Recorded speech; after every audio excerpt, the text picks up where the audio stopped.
That little record button right there, that's how it works. On the road again. On the road again. So you're singing. We're singing. Why are we singing on the road again? On the road again. I've seen Willie Nelson in concert. Yeah? I have. You kind of got a Willie Nelson vibe right now. Willie was one of my first shows I've ever seen, and I do got the Willie vibe right now. Do you know the story of Willie Nelson's guitar? I suppose not. So Willie Nelson plays... Does it have something to do with marijuana? No. Oh, okay. No, I don't know then. Willie Nelson plays the same guitar in every concert and has for like the last 50 years. Yeah. There's one shop in the United States that he trusts to repair it, but it's been signed by his lawyers, it's been signed by like Waylon Jennings, Johnny Cash, it's a legend. But he plays it because it has a unique sound. So anyone you know who like covers Willie Nelson can only replicate Willie Nelson's songs. They can't replicate his sound. I didn't know that. So this is Bantam on the road. On the road. And we are talking music today. You should put your seatbelt on or else it's going to beep the entire time. Dalton. You're welcome. Safety first. You're breaking the law. This is a car condom. Breaking the law.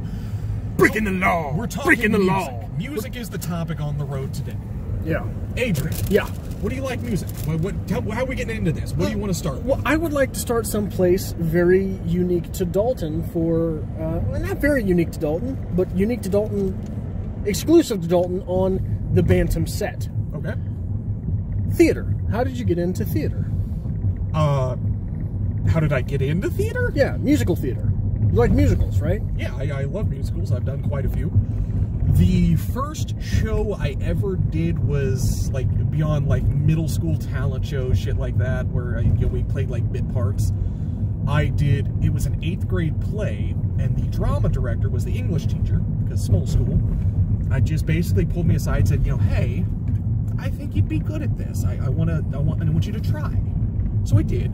I really kind of dug it. It was like a weird, like, drug awareness play that you have to do in 8th grade for DARE. Yeah. And like, oh, if they saw me now, I would not fit the part.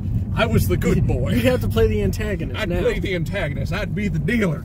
But anyway, after that, you go into high school and they have a full-fledged theater program. I very nervously auditioned.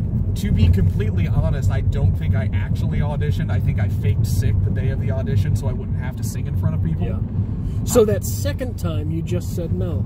The second time I just said no, but the first. But no, the theater director gave me a small part, whatever, and I loved it. I loved theater. I loved. I'm having a hell of a that. time getting this framed. I just want you to know. It's fine. I'm driving a little wonky. Yeah, right now. we were on a dirt road just then. A lot of construction. But after that, in high school, I did all the productions. They used to do a fall musical and a spring play. So I did all of them, moved off into the real world, started getting into community theater. I helped found my small town's community theater program, got them off on their feet, moved off to St. Joe, did some work with the Ruby Doo Theater, if you're familiar with them, at the Missouri Theater. Ruby Doo. Ruby Doo. Ruby don't. And then I got a big boy job where I couldn't justify theater. I couldn't guarantee I'd have the days off, so I haven't done a show since. You had a set schedule, though, on your big boy job, didn't you? I worked at a prison, and with a prison, if I get locked in, I can't leave. Right, so I can't guarantee, one, I'm going to be able to get there for the show. Didn't you have understudies? It's small-town community theater. There's no such thing as understudies. That means the director steps in for your part. That's a rough go. The way that community theater worked, and it was a very small town community theater. This was their 3rd or 4th year. That was the last show I ever did. It was Fiddler on the Roof. I had to drop out of it because I couldn't guarantee I could be there for the show, and I wasn't going to jeopardize the entire production just because my job sucked. I think you were just being lazy. Good chance. I had some creative differences. Wasn't you? I really had some creative differences. Didn't you have wasn't your father integral in your... Yeah.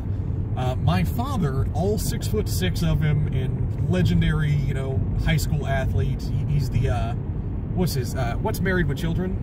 Ted Bundy? Al Bundy. Al Bundy. It's not Ted Bundy. Very different Bundys. Very different Bundys. Al Bundy, the all-star sports player. My father was also in the choir, and was into singing and musical theater. I remember this weirdly and vividly. We were at my grandmother's, like, it was at her house when she was, like, dying, like, on her deathbed. Yeah. The whole family was there. And, like, for some reason, opera started playing. And, like, everyone was confused. Like, what the hell is this? This is Missouri. And then, like, somebody just justified, oh, must be Jim. So, yeah, it's always been a thing. It's always been big in my family. My father was a big proponent of it. That made me what I am. Made you the man you are today. Made me the man I am today. Played a lot of parts in my day. So if I were to hit play on your CD player right now, what's in there? Leonard Skinner. Leonard Skinner? Skinner. A little bit of Skinner. I guess you look like a Leonard Skinner fan. You would hear that on my CD player because, one, my radio doesn't work. Two, the auxiliary cord for my radio no longer works. I bought this little tiny speaker thing so I could Bluetooth my music.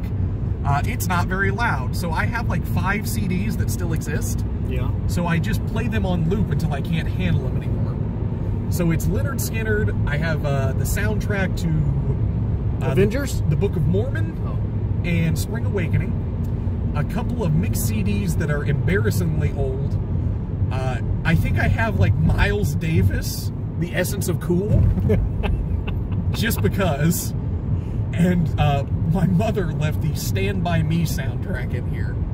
So Stand By Me. Yeah. I love that song. It's actually. a good song. It's a I great used to listen to that song on loop. Yeah? Yeah. Oh, I love that song. Like, yeah, we're totally going to get pulled over for having the lights on. It's fine. It's no big deal. Hold. Let me just turn these off for a second. Let's talk in the dark. Are we still on? Yeah, we're still on. Okay, so we're not getting pulled over yet, but he's totally getting on the highway. Yeah, don't screw anything up. Yeah. We should also not get in the left lane because my blinker's out. So we've got an intermission screen up. Just please hold. I don't think he's still... Is he still following? I don't know. His lights were awfully bright. I don't see him anymore. But it's awfully suspicious that those gentlemen turned their lights off. I was just trying to find something in my purse. I mean, I'm pretty sure I might have a purse in the back seat, so, like, we can justify this. I thought you said it was not illegal to drive with lights on in the state of Missouri. It's not, but I don't want to get pulled over just because he's having a bad day. But I think we're good. Back to the show. So I love musical theater. That was a great transition. Should we just get off the highway? No. Why? Because then I won't know where to go. Okay. So anyway, Adrian. Yeah. Your musical influence, because theater was big for me. What got you into music? My older brother actually got me into music, and strangely enough, it was a musical that was probably most definitive in my History Rocky Horror Picture Show. Made me realize the joys of music. My brother also gave me a love for Peter Gabriel, for Queen, for Billy Joel. I like me some Billy Joel. I think that's it of the big artists that I listened to. I heard somebody quote once, and like I don't remember where it was from, but they said they always wanted to be as cool as Billy Joel wasn't, and that is the best way to sum up Billy Joel. That is absolutely not the best way to sum up Billy Joel. What is uncool about Billy Joel? He's nonchalantly cool. He doesn't try to be cool. He just is. Billy Joel's the only guy that can tour with Elton John. So I went and saw Elton John in concert about a month ago. Yeah. I like me some Elton John. Rocket Man has always been my definitive drinking song through a series of poor circumstance. I thought it was Red Rocket. No, it's not. Okay. It's Rocket Man. Okay. But anyway, I love me some Elton John. And like I find like as I get older, I enjoy classic rock a little bit more. I can get behind some Queen. I like Elton John. Dr. Hook is one of my favorites. You familiar with Dr. Hook? No. You ever watch like bad porn from the 70s? Of course. Dr. Hook, that's the soundtrack. Really? It's got that sound. Oh. The poet, Shel Silverstein, the children's poet, Yeah. actually wrote most of the songs. And most of the porn from the 70s. Believe it or not. What else did he do? He did something else that was like... He wrote for Playboy. Oh, no, he did something... Oh, God, what was it? And, like, I couldn't believe Shel Silverstein did this. Is this another cop up here? Possibly. I don't know. What was it, man? I just talked about it the other day. Should we turn the intermission screen back on? If you want to. If it makes That you would be okay. Anyway, Shel Silverstein also did something else that was very impressive that, like, you wouldn't have expected came from him. But no, he wrote a lot of music in the 70s and wrote a lot of songs for Dr. Hook. Yeah. But anyway, I don't know. I've got strange taste in music. I'd say it's very eclectic. I'm kind of all over the spectrum. I like a lot of chill music, some Mumford & Sons, some Cake. But then again, Flogging Molly just played in Kansas City a couple days ago, and I love Flogging Molly. I just couldn't justify going to a Flogging Molly show on a Tuesday night, working the next morning. Yeah. My older brother instilled a love for Cake in me as well. Cake's a good Around band. the same time as Bare Naked Ladies. I like Bare Naked Ladies as well. I don't like them anymore. Really? It was around the time I was in grade 9, baby. Yeah. If I Had $1 Million has been one of my go-to karaoke songs for years. What the hell is that? What's what? A castle. We're in the fancy district. I actually don't know We're where in we District are. 1? What This is is it? District 1 at this point. So you said Peter Gabriel. Yeah. I went to a Peter Gabriel concert. Yeah? Yeah, my brother and I were the only people that were, I think, not high. We were also the youngest people there. Hey, I've been here. I have too. I played mini golf there. Did you? Yeah. But anyway, I had relations up the street here, I think. that's terrifying. Peter Gabriel. I like Peter Gabriel. I think he makes good music. I have no question about the quality of Peter Gabriel's music. Then what don't you like about Peter Gabriel, the musical artist? So, having a couple drinks one night, some cocktails back in the day, and we used to play Pandora. And, like, our go-to Pandora station for, like, just, you know, having people over, having some beers, was Queen Radio. So it would always start out playing a Queen song. Yeah. And then it would play similar songs. Yeah. And just keep going in that genre. And it was always just flawless. A great station. There was an ad, and the ad began by saying, Peter Gabriel. Peter Gabriel. Peter Gabriel. The internet of the day kind of had a moment, and the ad ended up on repeat. So for a good 45 minutes, I listened to a woman just go, Peter Gabriel, Peter Gabriel, Peter Gabriel, Peter Gabriel. I'm terrified that Pandora had an ad for Peter Gabriel, considering Peter Gabriel hasn't come out with music in 40 years now. To the point where towards the end of it, you know, if you hear something over and over and over again, This is all meaning. I swear she was saying Pizza Gabriel. Pizza Gabriel. Pizza Gabriel. And like I've always craved a Pizza Gabriel. What toppings would be on a Pizza Gabriel? Probably some herbs. A lot of herbs and spices. That's fine. Your cigarettes threw us out of focus. Do they? They I'm did. gonna smoke it anyway. I want you to know that. Anyway. I discovered a band recently. Did you? I don't know if I like them, Don't you? but I think I do. What is it? The String Cheese Incident. Was that how you discovered the band? Was the String Cheese Incident? That's the name of the band. So, I'm out. there comes a time in every generation where There comes a time in every young man's life. there's a band, and the band's not that good, but it's got a big following, and it has the same sound. Is this the Peter Gabriel thing you're going about? This is the String Cheese Incident. Oh. I leave you with the Grateful Dead. The Grateful Dead, not that great. Big following. Not that great, but very grateful. Very grateful. Very Very dead. humble. Had a specific sound to them. Let's move forward to the 90s a bit. Did you listen to Fish? No, I didn't listen to Fish. Have you heard of Fish? I've heard of Fish. Huge underground following, Fish, but like not that good. Yeah. But that unique sound, that's the String Cheese Incident. It sounds like the Grateful Dead and Fish were having like a reggae jam night. It's Somehow, Dalton, you manage to upset or disappoint me every time we hit the record button, and this is that moment. I hope it's the only moment. I stumbled upon them, and like, I think I was looking at like festival lineups, and I saw a String Cheese Incident. I'm like, that's a weird name. I wonder what they sound like. So I pulled them up on the YouTube, and I find now, like when I'm working at night, when I'm like prepping stuff for strip cover lids, I'll turn on the String Cheese Incident. Like all of my notes are fueled by String Cheese Incident. SCI, almost like a UTI. It ain't bad though. It ain't bad. Got to drink some cranberry. Cranberry juice. Got to hit it with the juice. It'll be okay. I have no idea where we are, by the way. I am helplessly lost.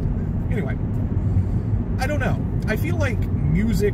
If I were going to kill you, I would hide your body in. Right over there. next to that, yeah. That's where we're at. So, a lot of people, like, music's a huge influence in their life. Like, they live for music. I play a little bit of music, play some instruments. What instruments do you play? I play the guitar. I can dabble a little bit on a piano or a keyboard. Not well. I can get my way through a harmonica. I know how to play a didgeridoo, but nobody does that well. I played clarinet in school. Didgeridoo, don't get me started on that again, Dalton. Anyway, music just has its, like, moments in my life. Like, it's not like I'm not fueled by it. It's not always, you know, encompassing. Ever present. Ever present. But there are times in my life where, like, that's where it's at, man. Like, when Mumford & Sons first really started taking off, they were huge for me, and I loved it. That's why I'm so disappointed, because, like, I don't like the sound of Mumford & Sons now. Yeah. But when they first came out, man, that was it.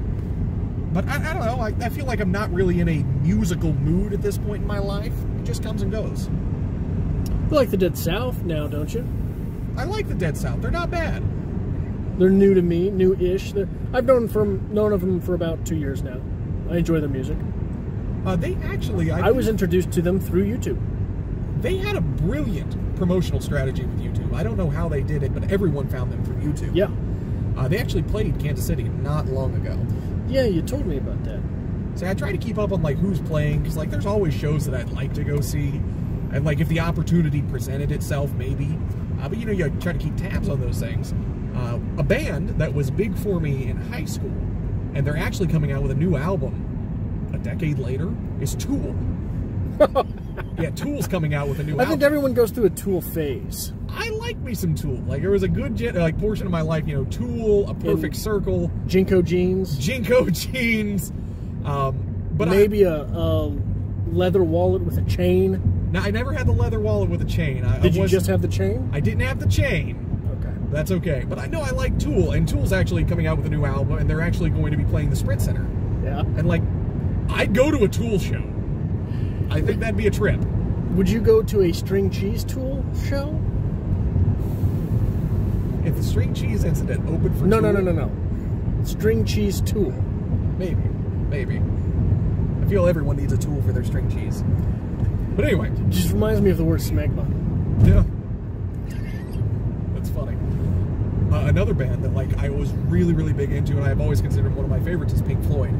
I think Pink Floyd was incredibly innovative. I love their sound. Their performance, the theatrical performance, is unrivaled at the time. And, like, you can't see Pink Floyd anymore. It doesn't exist unless you want, like, the John Waters experience. Yeah. John Waters. I don't think that's right. Don't ask me. Might as well be John Wick for all I know. I think, isn't John Waters the gentleman with the mustache? What?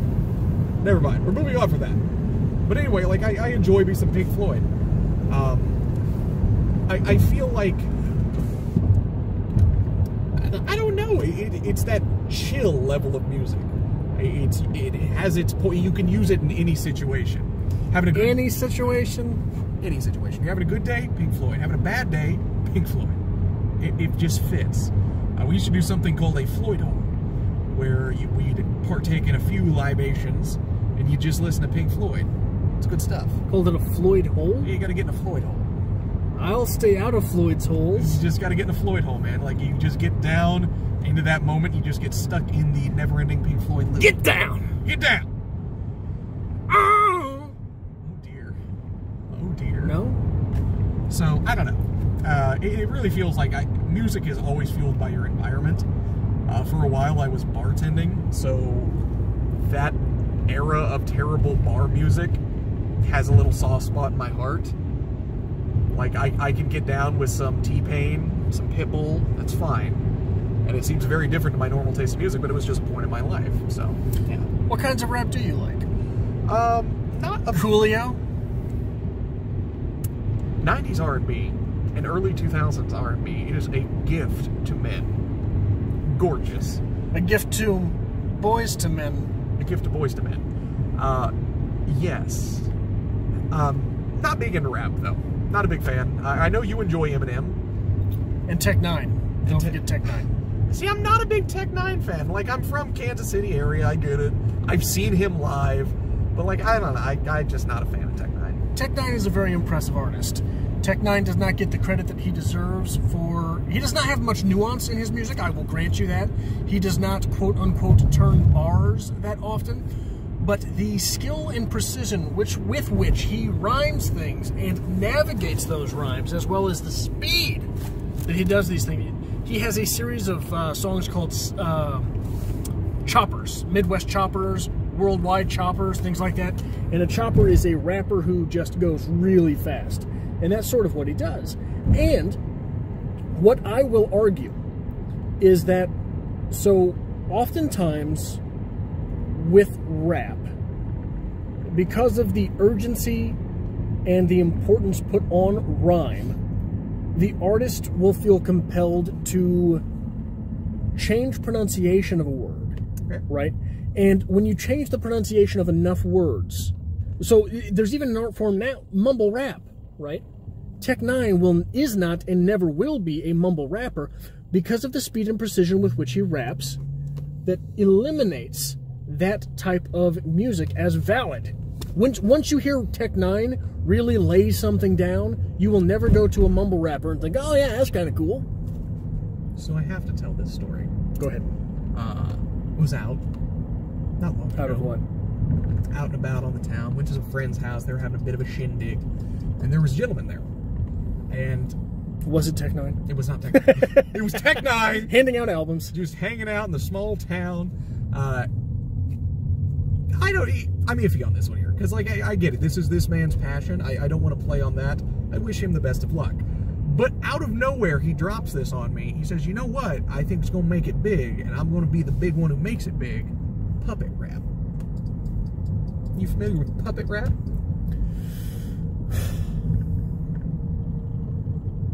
Remember earlier when I said that thing about you disappointing me, and hopefully this is the only time this episode? Puppet rap.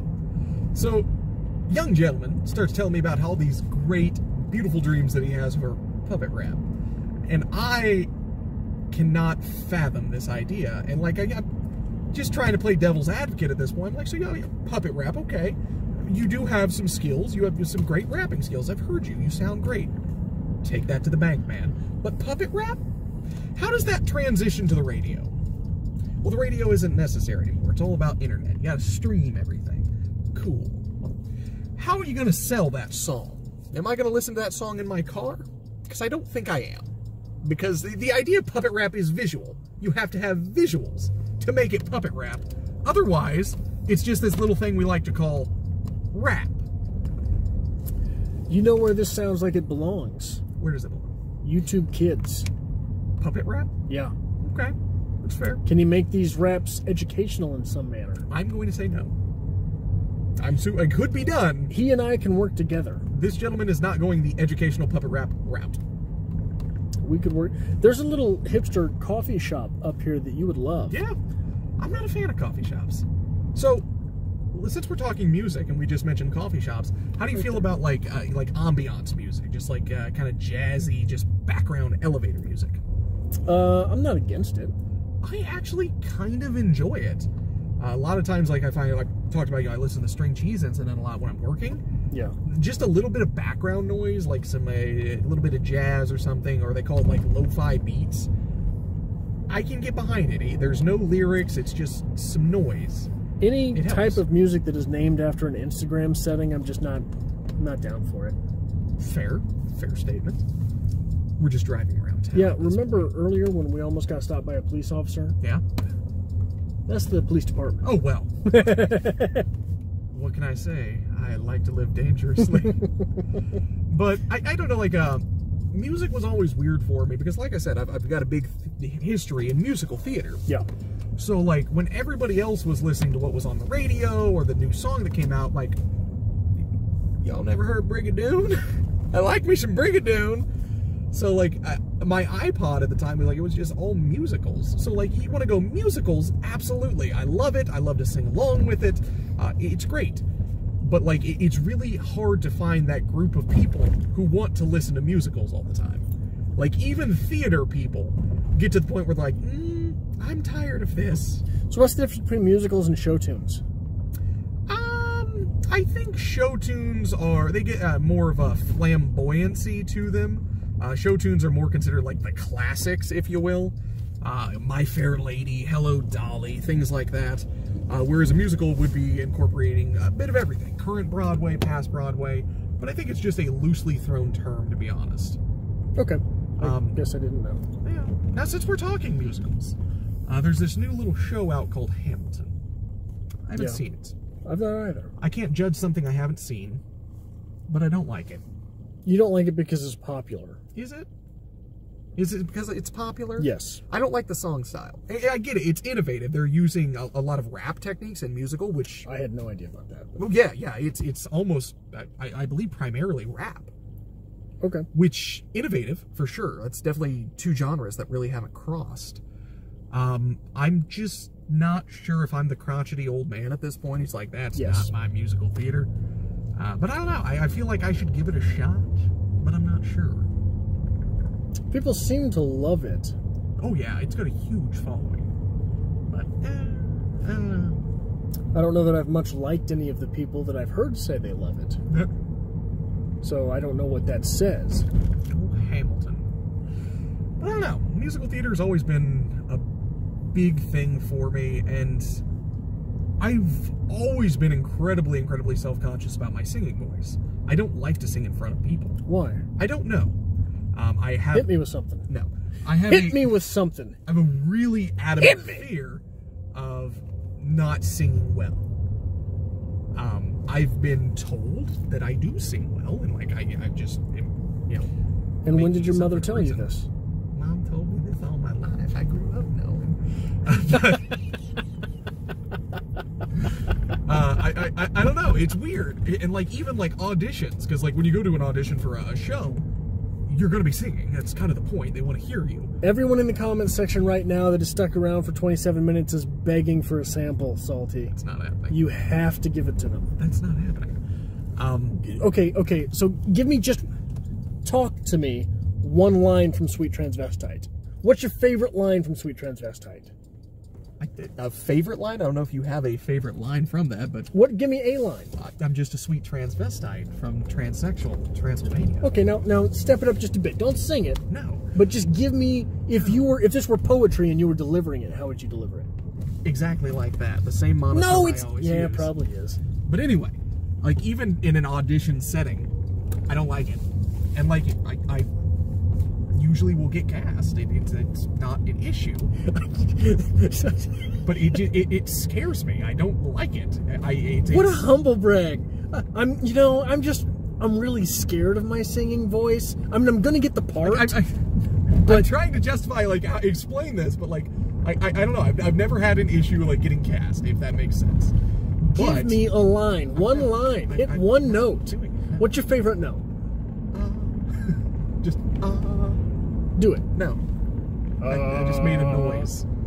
But I don't know. It's a weird thing. I've done more singing on the channel than you have. You have. And I don't sing at all. Singing makes you vulnerable, if that makes any sense. I mean, of course it does. You're very open to that, and I don't like that situation. I don't like my vulnerability. I don't. But anyway, musical theater.